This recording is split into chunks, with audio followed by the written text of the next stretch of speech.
تو میں آج آپ کے سامنے بڑی خوشخبری سنانا چاہتا ہوں کہ بجائے 10 روپے بڑھانے کے ہم نے فیصلہ کیا ہے کہ 10 روپے پٹرول اور ڈیزل کو آج ہم کم کر رہے ہیں۔ اب پھر سے میں آپ کو بتاؤں کہ بجلی 60% امپورٹڈ فیول سے بنتی ہے، جو میں آپ کو پہلے بتا چکا ہوں۔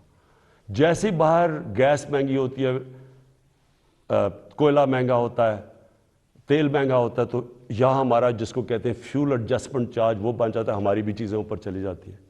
ہم نے یہ بھی فیصلہ کیا کہ ہم اپنے لوگوں کو اب اس سے بچائیں گے۔ اگر ڈیمز بنا لیتے پہلے تو پاکستان کو تو بڑی سستی بجلی ملتی تھی، کیونکہ پانی سے جو بجلی بنانی ہے وہ ہمارے لیے، ہمیں تو کوئی فرق ہی نہیں پڑتا کہ باہر مہنگائی ہو یا نہ ہو۔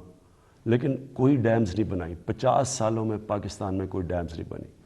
ہم 10 ڈیمز بنا رہے ہیں اب پاکستان میں، اور انشاءاللہ اگلے 5 سے 10 سالوں کے اندر یہ ساری ڈیمز آ جائیں گی، اور اس سے انشاءاللہ ہمیں اگر باہر قیمتیں بھی بڑھیں گی تو انشاءاللہ ہم بچ جائیں گے اس سے۔ تو میں بجلی کا اب ہم نے فیصلہ کیا ہے کہ 5 روپے یونٹ ہم بجلی کم کر رہے ہیں۔ 5 روپے یونٹ بجلی کم کرنے کا مطلب کہ 20% سے 50% آپ کے بجلی کے بل کم ہوں گے، اور یہ بھی ہم اس کے لیے سبسڈی اور بڑی محنت سے اور جگہ سے ہم نے سبسڈی نکالی ہے۔ اور میں یہ کیونکہ سب سے بڑا مسئلہ لوگوں کو ہوتا ہے بجلی اور پٹرول اور ڈیزل، اس کی وجہ سے ساری چیزیں مہنگی ہو جاتی ہیں۔